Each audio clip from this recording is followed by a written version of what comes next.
My name is Ben. My name is Josh. And welcome back to FPL Graduates.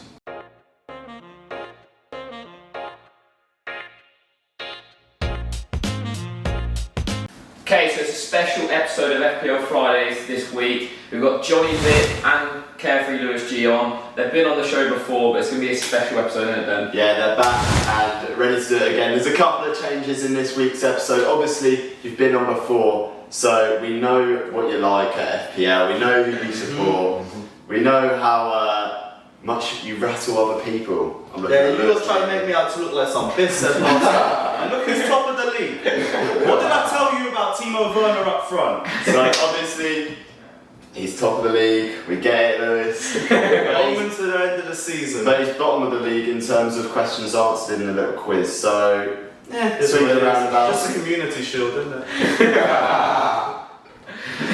Should we go into assets, because obviously that might have changed, like the better assets. Johnny, in terms of Southampton, what sort of assets are we looking at here? I've kept the same. I'll probably keep the same unless injuries pop up. I've still got Walker Peters, Ward-Prowse and Ings. You know, they're all getting points. Walker Peters usually gets about 4 or 5 points just from maybe getting assists or just clean sheet, like we did against Everton last weekend. Ward-Prowse comes up with either a goal, again against Everton he got one, or an assist somewhere. Danny's he seems to always be involved in some sort of thing. All the time. Yeah, I mean that's what I think most people saw. You know, no Danny Ings goal, we beat Everton. Hang on, 2 assists. He's a guy you should have. You love it. What about you, Lewis? What Chelsea assets do you think? Edouard Mendy. Keeper. Best save percentage in the Premier League right now. 2 clean sheets in his last 2 games. He's been excellent. I mean, the standard is in hell right now with Chelsea, with Kepa and Willie. But yeah, 2 clean sheets in 2 games. Same thing with Thiago Silva next to him as well. So I put Thiago Silva in as well. And probably just, defensive ones. We've been focusing more on our defensive stability. So I'm not going to push too much on attackers because we still haven't scored in our last 2 games. Yeah, do you think that the signings that you made, does it mean that Chelsea could become one of the best defensive teams in the league again? All depends on the setup. Like, if you look at it on paper, we have an amazing team, but we can't figure out the balance right now. We've had games where our attack looks amazing and our defence looks shocking. Now we've had to focus more on our defence, we just can't really build any attacks. As soon as we figure out our balance, it's going to be different, but it depends on when we get to that point. Yeah, we'll wait and see if that happens then. Right, so moving on to the next segment, we're going to go through both of the boys' FPL teams and how they did last week. So we'll start with Lewis this time. How did you fare off? I didn't get 22 points. That's okay. Yes. I got 65 and I still need your help. Is that a good number? That is very good this week. For this week, one of the better numbers I've seen. Okay, good. And who got me those points? Because I haven't even checked. Thiago Silva, not surprised. Reece James as well, not surprised. Couple Tottenham players, which is surprising. Bamford though, I forgot I had Bamford. He bagged the hat trick, didn't he? Did. That's good. Ex-Chelsea helping me out again. Agent Bamford, come on. So what about you, Johnny? Well, you know, it's an okay week, and that's 83 points. Just for you guys, in case you want to know, I actually outscored both these guys. I took both their points, still not close to what I got. It's a very nice week. I know, Rowan Zaha, which I think is always a bit of can be a risk, but he came back. Yeah. I think I got a lot of guys who ended up getting bonus points, so let me get that up again. Yeah, like Raul Jimenez, don't you? Danny Ings got 10, the triple of Southampton as well. You had Walker Peters, Ward-Prowse and Danny Ings. Yeah, I had Walker Peters on the bench, which missed me out on an extra, would have been 3 points if I got him on for Mitchell there. But no, just Chelsea players, what's wrong with you? just a smart guy. So two good teams really. Yeah, it's just deflating, isn't it? I made my wild card the other week and it paid off first week, second week, straight back to stinker. So you know what? I have to keep my head up because I believe I do have good fixtures coming up with good players. So hopefully we'll get back to normality and get back to outscoring these two. Okay, so usually this would be the time where I'm facing off against one of these guys and just give them quick fire questions. But this time it's going to be a little different. It's going to be a little head to head. We've got 9 questions written down and it's going to be the first one to hit their buzzer, and you're going to create a buzzer sound in a minute, can answer the question. They get it right, they get a point. If they get it wrong, it goes to the other person, alright? Does that make sense? Yeah. So, first of all, I want to know what your buzzer sounds are. Lewis. Chelsea! Couldn't be anything else. And I'm just going to go with a very simple Saints. Saints and Chelsea. Alright, so are you both ready? Because it's going to be whoever gets that buzzer in first, alright? So, the first question is, who is the highest point scorer so far in FPL? Saints. Go on, Johnny. I'm going to go with, because of his performances, I'm actually going to go with Harry Kane. It's not Harry Kane, we're going to pass it over to Lewis. Son? He's banged it. Oh, It's 1-0 Lewis. It's 1-0 Lewis. I had no clue. I really didn't know. 1-0 Lewis. 1-0 Lewis. Right, so question 2. Which team has conceded the least amount of goals this season?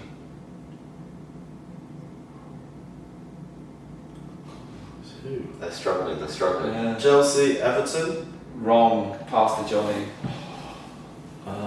These goals. Gonna go with Leicester. No. So, You're correct. going to kick yourselves when you find this one. Yeah. Aston Villa.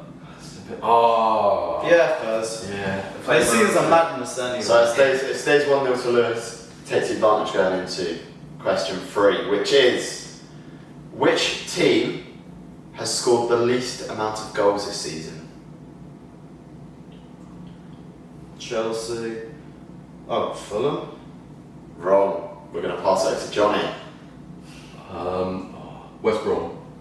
No. Wrong. So there were 2 possible answers to this one that I would have given you. And it's Burnley and Sheffield United. Each have scored 3 goals this season. I was going to say Sheffield as well. I'll go with my first Who'd instinct. remember either of those clubs? How boring Can't are wait till Burnley beat you at the weekend. they? Probably Click this. Click this, boys. It's like Northern Bournemouth. Every time they face us, they take something. It stays 1-0 Lewis. Okay, so question 4. We're going with, out of both Chelsea and Southampton squads, which player has scored the most FPL points this season? Saints. Go on. Is it Danny? It's Danny Ings. There we go. 1-1. Johnny, it's drawn now. Anyway. So, Okay. Right, question 5.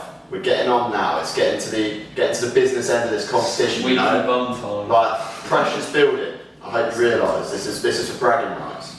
So, question 5 is: in the 3-3 draw between both your teams earlier in the season, which player managed to gain the most amount of points during those 90 minutes? Chelsea, Timo Werner. Oh, he's got banged it. Top of the league, He's come on. absolutely banged that out. It's 2-1 Lewis now. Okay, I so, went with the ball as well. so question 6. Only one player in either Southampton or Chelsea squad has above 20% ownership on FPL. Who is it? One Chelsea or Saints player. Yeah, so there's only one of them. Chelsea, Danny Ings. No, incorrect. Incorrect. We're moving over to Johnny. I'm going to say. I literally have no idea. I'm going to go Random Pulisic. No, that's incorrect. It was Timo Werner. It was. What do I Yeah, know my first instinct? 50% ownership at the start of the season. Okay. That's 4 from me. Question 7. It's currently still what, 2-1 to Lewis? Yeah, Yeah. just about. Come on. So this question is: how much is Shea Adams currently on FPL? Chelsea, 6.5. Wrong. No, random guess. Johnny, over to you. Is it just 6? You would have been right at the start of the season, but he's now 5.8 million. So I've gone down 0.2, you know, he's banging Yeah, form. he. Can I have half a point then? We're getting it kind of right. I told you, Captain Tax. I don't think I'll give that to you. Don't think I can give that to you. Right, so the penultimate question. We've got number 8. How much is Christian Pulisic currently on FPL? Chelsea, 7.5. No. No. Pass it over to Johnny. See, I was going to go around 7.5 as well. I feel like he might start at that. Might have gone down to 7.3. So close. 8.3. 8. What did he start? 8.5. Yeah, he started at 8.5 and went down 0.2. Yeah. Right. This question is the final one. Now, If Johnny if gets- Johnny gets it right, we're going to have to go to a tiebreaker question. We will. So this one is you're both going to have a chance to answer it, okay? And the closest answer wins, basically, this round. How many points does Salah have this season? The closest answer wins. Overall? Yeah. This season. I don't even know what to judge points on.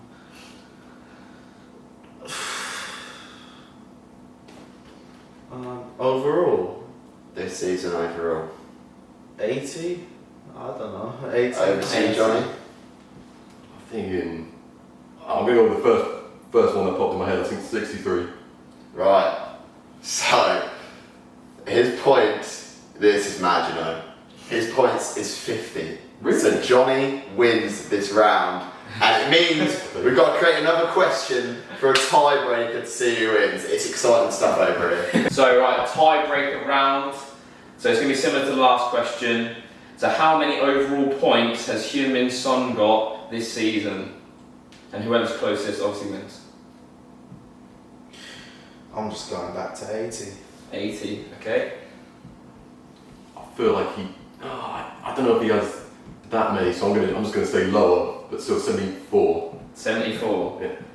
Johnny takes it, he's got 69 overall points. Come on. So he You wins just went for the 3-2. jammy pick under my number. So you need to keep it up. You should know that. yes. That's not fair yet. Lewis is just clear in the lead and he's just, what's He's happening? bottom, He's yeah. bottom. I've already said, I don't really know FPL like that. I just get jammy top of the leagues like that, that's it. I was hearing his excuses still there. But well done, Johnny.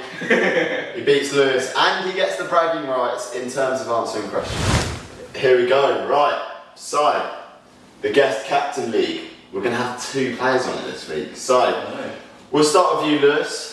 Who are you going to go for captain? Because you obviously picked Werner last time. Are you I'm going to going for the same guy Yeah, who the did same. me right 2 weeks ago. We've got Burnley away, who they might be a tough team to break down, but the last 2 times they've gone there, we've won 4-0 away. So I've got no reason not to be confident again. Alright, we'll What chances? we'll whack you on that. Going to get me right. Obviously, you got to hope that you could beat him at that point, but Hey, that was even if I magic. don't win, I'll probably be top of the league again anyway, so it's all good.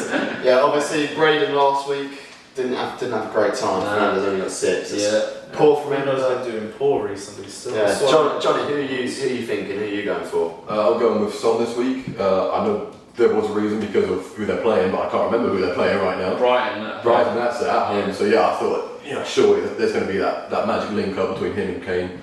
I think, he could return, get a couple of points. Yeah, he's top scorer so far in FPL this season. He's a very good pick. I know a lot of people will be captaining him after the Salah blank as well. Yeah, interesting picks, and I'm quite excited to see what Son will do this week. So moving on to the next segment of the video, we're doing our fixture rundown as usual. We're starting off Friday night again. It's 8 o'clock kickoff. We've got Wolves versus Crystal Palace. Yeah, wow. It's going to be an interesting one because Wolves haven't actually scored too many goals. They tend to like the 1-0 wins at the moment. Yeah. And Palace do look quite defensively solid. I know they conceded 1 against Fulham, but there was a worldy goal from Tom Kearney, I believe. So I don't actually see too many goals in this one, to be honest. I don't think it's going to be great for attacking returns. I think defensively, if you've got either team there, It's definitely good good. option to go for. Yeah, 100%. A lot of people bringing in Kilman at 4.2 million now. He's already on the rise, so be interested to see if he starts as well, because I know they've obviously got that Marcel back from Lyon, so it'll be interesting to see who Wolves play in defence. The lunchtime kickoff on the Saturday is Sheffield United as they host Manchester City. Josh, what do you make of that one? Yeah, I reckon City are going to play well this game. They've got De Bruyne back. He got 2 assists in the Champions League midweek. They're looking quite good. Sheffield United did play a lot better against Liverpool. Didn't manage to get anything out of that game, but I do see City coming home with this. Yeah, I can see them coming home with it. It just depends which Sheffield United turns up, because they did look good against Liverpool, but they're still not creating chances and creating goals, which is their main point. They've been struggling this season, so let's see if they can pick that up. I don't think City's the right game to be turning that sort of thing around, Yeah. so I have to wait and see about that one. Definitely. At the 3 o'clock kickoff, it's CarefreeLewisG Chelsea playing away to Burnley. Is Werner going to return again? You know what? Just for the sake of our sanity, I hope he doesn't. But I think Chelsea could come up against a Burnley side that's quite tough to beat at home. Like, they haven't been as good this season, Yeah. but they do produce results sometimes against the top 6, so we'll have to wait and see about that one. Yeah, they played well against Spurs, obviously only losing 1-0 and it was quite a late goal they conceded, so be interested to see if Chelsea can break down that Burnley side.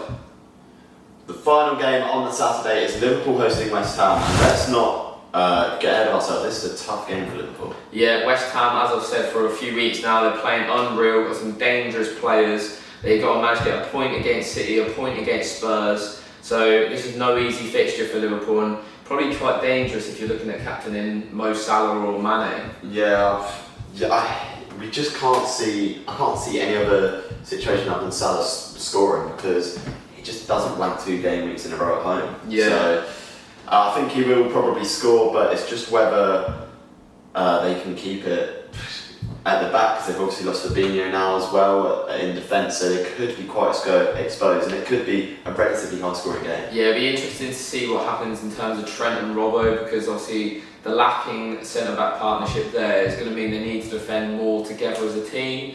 And obviously Trent, he's more known for his going forward, and he hasn't produced this season. And I'm for one definitely looking at getting rid if he doesn't pick it up in the next couple. Lunchtime on the Sunday, Aston Villa are hosting Southampton. Another great game to look forward to. Obviously Southampton-Everton last weekend was a good one, so I'm feeling Southampton maybe could get something out of this again. Yeah, Villa are a weird team because they looked very, very good before international break. They haven't quite replicated that after the international break, but we know they do have a tendency to be good defensively, and Southampton, we've seen they look quite good defensively as well. Yeah. I don't know whether I'll see many goals in this, to be honest. Yeah, it'd be interesting to see. Obviously, Aston Villa conceding 3 at home to Leeds United. I don't think anyone predicted that, to be honest. No. And then Southampton obviously playing unreal against the injury and suspended Everton lineup. So it'd be good to see. I think Danny Ings is going to be one that I'm watching if I don't bring him in this week, because he's still a potential to bring it in. I think he's a definite player I'm looking for.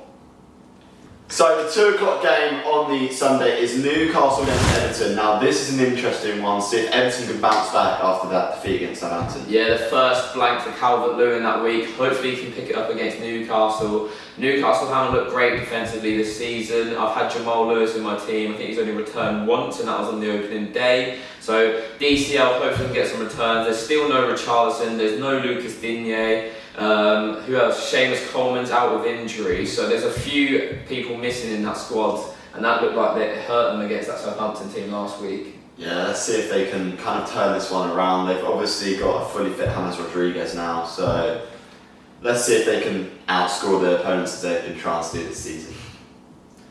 So at 4:30, we've got Man United versus Arsenal at Old Trafford. Probably the biggest game in terms of teams over the weekend. I will have Bruno Fernandes, of course, playing in this game. How do you see this one going? I see a Man United win, to be perfectly honest with you. Arsenal do not get enough shots on target, and they haven't played great against any of the bigger sides that they played this season. They haven't looked dangerous. They caused Man City no problems, even though City haven't looked great themselves. I can only see a Man United win. It could be a 2 or 3-0 win, to be honest. Like, even with players that United have out at the moment, Arsenal there's something not clicking for me. Yeah, they're literally one of the worst teams in terms of shot on target, as Ben said. I don't see it being as blown away as Ben saying, like 3-0 to United. I think Arsenal will score in this game, probably Aubameyang, as he hasn't scored in a while. But it'll be an interesting one to watch, probably non-FPL related. So we move on to the final game of Sunday, so 7:15, Tottenham against Brighton. Now this is going to be one where I think the majority of FPL managers are going to be interested in, purely because of you know who. Yeah, Son and Kane, the deadly duo. They've been bagging all season long. Let's hope they can keep it up for our sake anyway. They saved our game week last week. Yeah. So if you haven't got either of them, I'm not sure what you're playing at, to be honest. Yeah, you've got to have at least one of them in, and if you have one of them in, it's got to be captain, surely. If you've got both of them, maybe you can afford not to captain one or the other, but for me, they've got to be in your team at the moment. Yeah, it'll be interesting to see Tottenham. Obviously, they have to travel away in Europa League this week, I do believe, so it'll be interesting to see if that affects their team. I know they do rotate a lot, so I'm not sure if it will affect Son and Kane that much. So hopefully they can still get the business done. But Brighton, on the other hand, Tariq Lamptey, I know a lot of people have been looking at him. He hasn't actually had a return over 5 points yet this season. So They might be looking to offload him elsewhere. What do you think about that? I think when Brighton are playing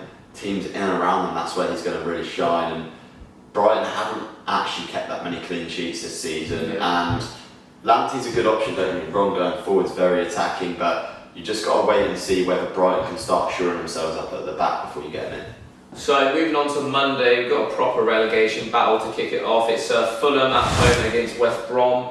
I've got Mitrovic still, to my disappointment. He might be gone by the time my team gets submitted. I think Fulham have to win this for any chance of even surviving in the Premier League in November already. But it's ridiculous. The way I can see it going, West Brom win, to be honest, because Fulham don't look good. In terms of FPL assets, I don't think anyone's going to be too bothered about this game. Yeah, not many people would have many of these assets, I don't think. Although West Brom's attackers, they have been getting returns quite a lot recently. I know Carlin Grant, he scored last week. They've also had Callum Robinson, who's averaged, I think, 4 points every 60 minutes or something like that. So some good, interesting attacking options.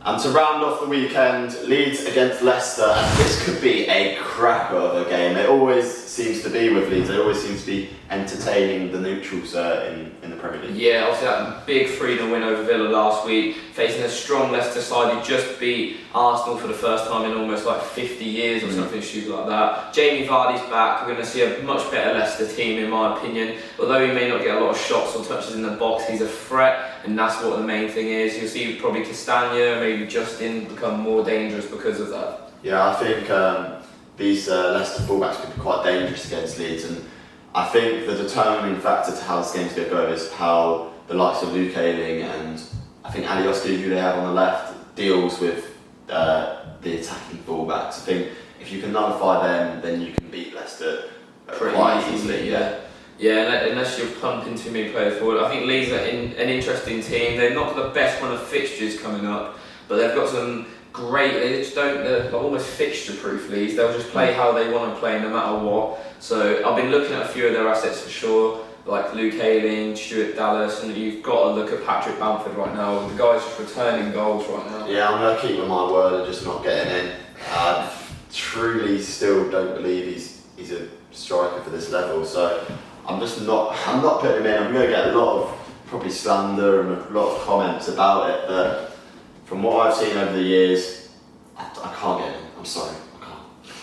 Bielsa's got him playing differently this year in my opinion. He's definitely on my watch list. Probably him or Danny Ings from Mitrovic I'm looking at this week. So let us know who you're bringing in this week with these fixtures coming up. Time for our FPL Captain of the Week. Josh, first of all, who are you going to go for as your captain for the week? Yeah, so I captained him last week, didn't return. It was his first blank at home of the season. He only blanked twice last season at home. He's definitely not blanking twice in a row. I'm going to go Mo Salah. He's at home to West Ham. West Ham have looked good. They've looked shaky defensively though. I know a lot of people bringing in West Ham defensive assets like Cresswell and Kufau, but not against this Liverpool side. Liverpool will undoubtedly score against West Ham no matter what. It's just whether if they can keep West Ham out. But that doesn't matter if I'm captaining Mo Salah. He'll probably score, and I reckon he'll probably get a double-digit return in my opinion. Yeah, for me, I'm quite torn over my captain choice this week. It will either be Mo Salah or Heung-min Son is another choice that I could go for. Even in a 1-0 win last week, he still managed to get 11 points, which is mental. And they just don't look like stopping. Against Brighton at home, they could be dangerous. They've scored a lot of goals at home this season. I think they've averaged 2 or 3 goals this season at home. So it could be just a toss-up to who I captain. Yeah, definitely, I agree with that. I think the one thing that puts me off the Spurs assets is the fact that they do have Europa League, and when they've had that before, they have struggled to come back and get a good shift in. So obviously they had it last week and only just managed to beat Burnley 1-0. I know he got 11 points, but it was mainly because nothing else happened in that game. Yeah. So it's a difficult one. Pretty much captain who you like this week. I think DCL against Newcastle is a good option as well. I know there's obviously got a few players injured, but the guy always scores pretty much. I think the captain choice could be based off, for me anyway, is how many minutes someone plays in the Europa League. Yeah, 100%. Right, so moving on to the last segment of this video is our differential of the week. A player with under 10% ownership that we think might be able to do some business. Yeah, I'll tell you what, shall I go with my one first? Go for it. I'll go for my one first. It's a Manchester City asset who I owned for quite a large part of last season, and this season as well, put him in my wild card. I've gone for Riyad Mahrez. He's about 3% owned, give or take at a time of recording, and he didn't play midweek, so I know he's going to be fresh. I think he's going to start. I think it's pretty safe he's going to start because Pep seems to like him this season, and they could really turn up this week against Sheffield United. So I'm kind of scared of not owning a City asset, and having one in the form of Riyad Mahrez means I can free funds for more premium assets, and I don't have to worry about De Bruyne and his injury problems he's had to the start of the season. Yeah, definitely need to get some City assets in. I think they're going to hurt people sooner rather than later. But my differential asset is on the other title contending team. It's Diogo Jota. Klopp's changed the formation they've started playing ever since the injury to Van Dijk. They played like a 4-2-3-1 almost against Sheffield United, with Jota playing pretty much anywhere he wanted to, and it worked really well. He managed to get a goal. He received 9 points against Sheffield United, and I think he comes in at 6.3 million. And to get into that Liverpool attack at that price point, it's a great steal. Yeah, I think for me, if he starts again at the weekend, I think I'm going to have to find a way to get him in, because having an asset that lower price with the potential for the points return that you could get, could be a really consistent performer in that Liverpool team. So I think you'd be silly not to even consider him in your team. But it is a case of waiting out and just seeing if he's going to be starting. You definitely need to see if he's going to be starting. He did play, I think he almost played the full 90 minutes midweek in the Champions League. He scored again, so it'd be interesting to see if Klopp's going to start him against a probably not as defensively solid team. That has been FPL Fridays, a little change, a little mix up. We've got to keep things fresh on the channel. Let us know what you thought of that episode down below. Did you enjoy it more than the previous weeks? Because that could be something we could do. We could bring people back on and do a little heads to heads, because I know the people that we've had on are extremely competitive. Yeah, I know that everyone loves it. They always talk about it. Everyone loves it, and we definitely could do something like that again. Make sure you leave a like, leave comments, share, all of that good stuff. Check out our TikTok, we've just reached 10k, so big it up. Twitter, of course, and I've been Ben. I've been Josh. And we'll see you later.